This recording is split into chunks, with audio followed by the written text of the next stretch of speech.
Hello, welcome to the Nine Radio and Television Station, and I'm Kauti. Here comes the local news.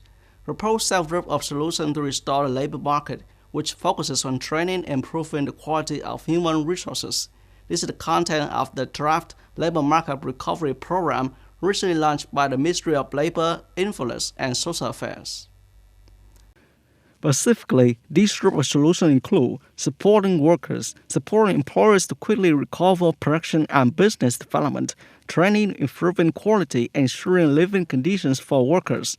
The group of solutions proposed by the Ministry of Labor, Influence, and Social Affairs are considered necessary in the context of labor supply being severely reduced. Specifically, in the third quarter, the national labor force was only 49.1 million, decreased 22 million people compared to the same period in 2020. Particularly for employment, it was 47.2 million people, down 2.7 million people. The total import and export turnover in 2021 is expected to reach a record of $600 billion, creating room for revenue for the customs sector to exceed 5% of the estimate of the audience assigned by the National Assembly. Right from the beginning of the year, the customs sector has implemented administrative reform in the direction of increasing the application of information technology, creating unfavorable conditions for import and export activity to support enterprises. The above measures have been effective, helping the customs sector to exceed the threshold of 315 billion Vietnam dong, according to a target assigned by the National Assembly. The economy is recovering quickly after the epidemic, creating a source for the customs industry to forecast the revenue will exceed 5% of the ordinance estimate. This result helps central purchase revenue meet the estimate to have a source of spending on epidemic prevention and development investment. Da Nang International Airport has just welcomed its first national flight since it was temporarily suspended due to the impact of the COVID-19 pandemic.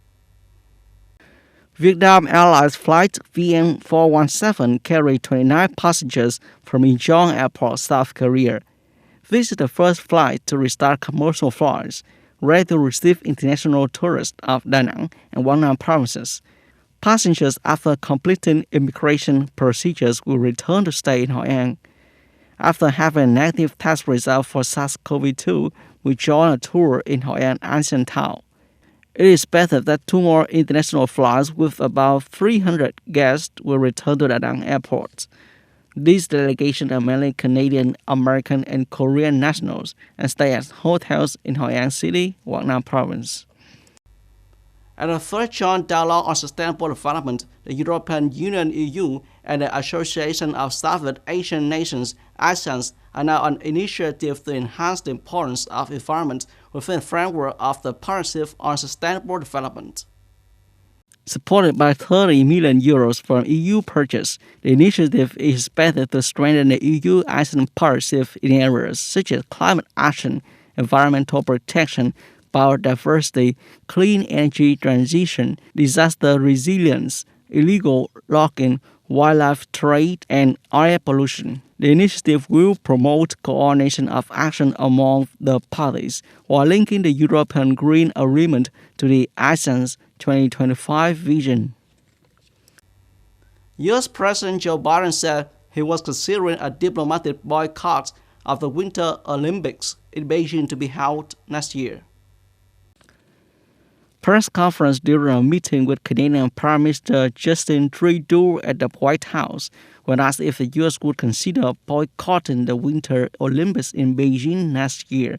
President Biden stated, "That's what we are considering. If the Biden administration decides to boycott diplomacy, then American officials will not attend the opening of the Beijing Winter Olympics in February next year. However, American athletes still participate in the event." Members of both parties in the U.S. Congress urged President Biden to consider a diplomatic boycott of the event to protest China on human rights issues. The move comes just days after an online meeting between Chinese President Xi Jinping and President Biden. According to the White House, the Beijing 2022 Olympics were not included in the above discussion. That's all for today. Thanks for watching and goodbye.